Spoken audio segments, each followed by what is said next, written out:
Hello students, कैसे हैं आप लोग। तो आज एक और टॉपिक मैं आपके सामने लेके आया हूँ and this topic is very important for lower PCS या अपर पीसीएस के मेंस को लेके ये टॉपिक मैंने चूज़ किया है। और हो सकता है कि प्रीलिम्स में भी जो आपका अपर पीसीएस का होने वाला है उसमें से ये क्वेश्चन आ जाए। तो जैसा कि आप हेडिंग देख रहे हैं, centre form the 3 member committee to review criteria for EWS quota. ठीक है, इकोनॉमिक वीकर सेक्शन का।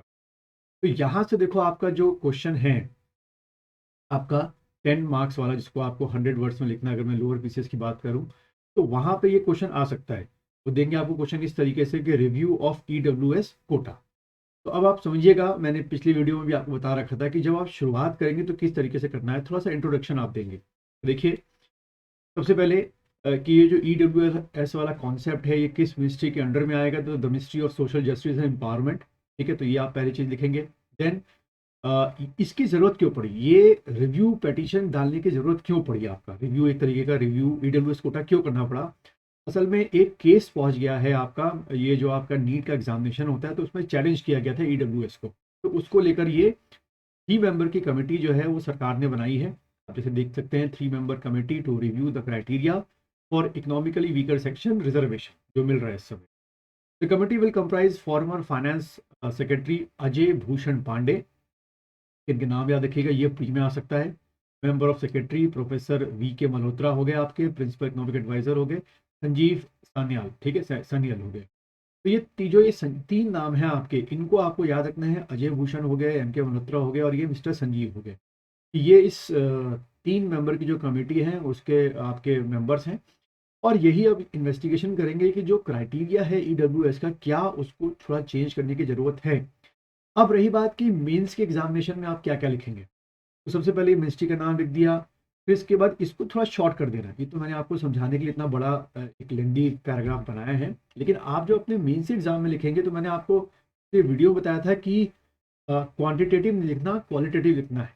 और क्वालिटेटिव के आपको टू द मार्क्स नंबर मिलेंगे। उम्मीद है आपको समझ में आ रहा होगा। ठीक है, फिर इसके बाद आप और क्या लिखेंगे।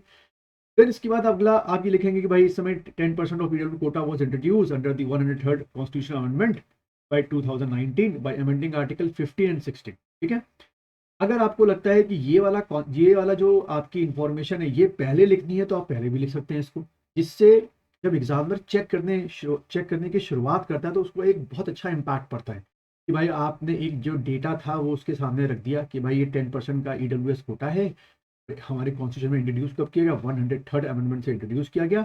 और वो आर्टिकल कौन कौन से थे, 15 और 16 में सब पार्ट्स डाले गए। देखिए, आपको इतने अच्छे नंबर मिलते हैं। फिर उसके बाद जो क्राइटेरिया अभी है उसमें तो चेंज किया जाएगा, तो फिर आपको ईडब्ल्यूएस का जो क्राइटेरिया है वो लिखना आपका होगा कि रिव्यू क्या करने वाले हैं, करके क्या करेंगे। तो आप ये लिखेंगे, आप क्या कि भाई ईडब्ल्यूएस किसको मिल रहा है, जो इस समय जनरल कैंडिडेट हो, यानी कि S C S T OBC को बिलोंग ना करता हो। देन उसकी जो ग्रॉस एनुअल इनकम हो शुड बी बिलो 8 लाख हो। और family should not own agriculture land की बात करें तो 5 एकड़ ऑफ लैंड, यानी इससे कमी होनी चाहिए क्या, agriculture land.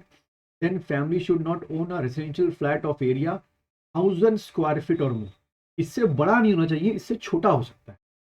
Then family should not own a residential plot.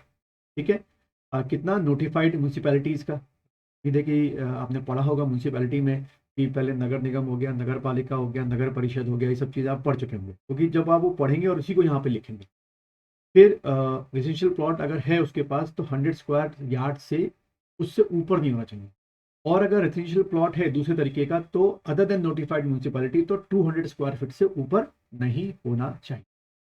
अब इसको, ये जो आपके क्राइटेरियाज हैं इसको आप लोग समझिएगा कि आपको इसको थोड़ा ब्रेक करके लिखना है। हो सके तो ये जो डाटा मैंने आपको दे रखा है ये तो आप लिखोगे, लेकिन आपको जैसे पता है वो 100 वर्ड्स में पूरा करना है, तो उसको और थोड़ा शॉर्ट करो। ठीक, और इसी चीज को यहाँ पर राइट हैंड साइड पे भूलना नहीं, फ्लो चार्ट जरूर बनाना। जैसे फ्लो, आपने अगर मैं बोलूँ कि आपकी एक आंसर शीट है, जैसे मैं बोल देता हूँ कि आपकी एक मैं आंसर शीट बना देता हूँ, और आपको इस राइट हैंड साइड पे ये जो पूरा समअप है इसको कैसे फ्लो चार्ट में लिखना है। जैसे लिख दिया आपने यहाँ पे क्या, क्राइटेरिया, इसका क्राइटेरिया ईडब्ल्यूएस का शॉर्ट में लिख देना। तो उसमें आपने लिखा क्या, 8 लाख करके बॉक्स बना देना। फिर उसका लिख देना क्या कहते हैं ये, नॉट ओन 5 एकड़ और मोर, तो ऐसे लिख दिया शॉर्ट में 5 एकर्स और मोर एग्रीकल्चर लैंड। को बॉक्स में बना दिया। फिर दूसरा बनाया residential flat not more than 1000 feet, इसको बॉक्स में बना दिया। फिर अगला जो है इसको बॉक्स में, इसको बॉक्स में। तो क्या होगा कि जो आपकी आंसर शीट होगी उसमें ये फटाफट में आपने कॉम्पैक्ट में लिख दिया, और यहाँ पर फिर इसी चीज़ को आपने और शॉर्ट करके लिख दिया। तो देखो आपको कैसे नहीं नंबर मिलते पूरे के पूरे। ठीक है, तो ये टॉपिक था जो मुझे लगा आप लोगों के साथ मुझे डिस्कस करना चाहिए, इसको याद रखना। अब इसमें अगर हम बात करें कि अगर थोड़ा सा फिलोसफिकल चीज़ वो पूछ लें कि जो EWS का रिव्यू होने वाला है, क्या लगता है आपको कि EWS को जो रिजर्वेशन मिलता है क्या वो सही है गलत है? तो भाई हमारे अगर कॉन्स्टिट्यूशन की बात करें तो उसमें इक्वालिटी की बात बोली गई है, लेकिन साथ में ये भी बात बोली गई है कि जो आपके सप्रेस्ड या डिप्रेस क्लास के लोग हैं, या जो इक्वालिटी नहीं मिल पाती, जैसे SC ST OBC को मिला रिजर्वेशन की, भाई उनको इक्वालिटी जनरल के मुकाबले नहीं मिल पाई। तो ये जो इकोनॉमिक वीकर सेक्शन का जो कॉन्सेप्ट है, ये कई जो आपके इंटेलेक्चुअल्स हैं वो बिल्कुल सही मानते हैं कि बिल्कुल सही चीज़ इंट्रोड्यूस की गई कि जनरल में भी कई ऐसे होते हैं जो इकोनॉमिकली वीकर होने की वजह से वो कॉम्पिटिट नहीं कर पाते।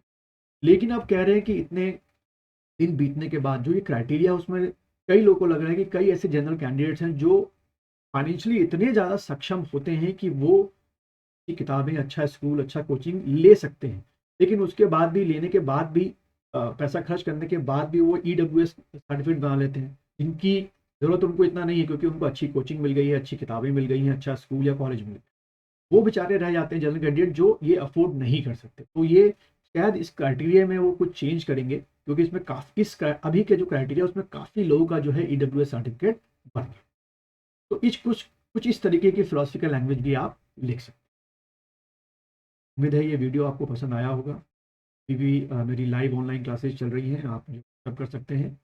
और फिर मैं कोशिश करूँगा कि कोई और एक टॉपिक आपके लिए लेके आऊँ जो आपके लोअर PCS या अपर PCS में आपके काम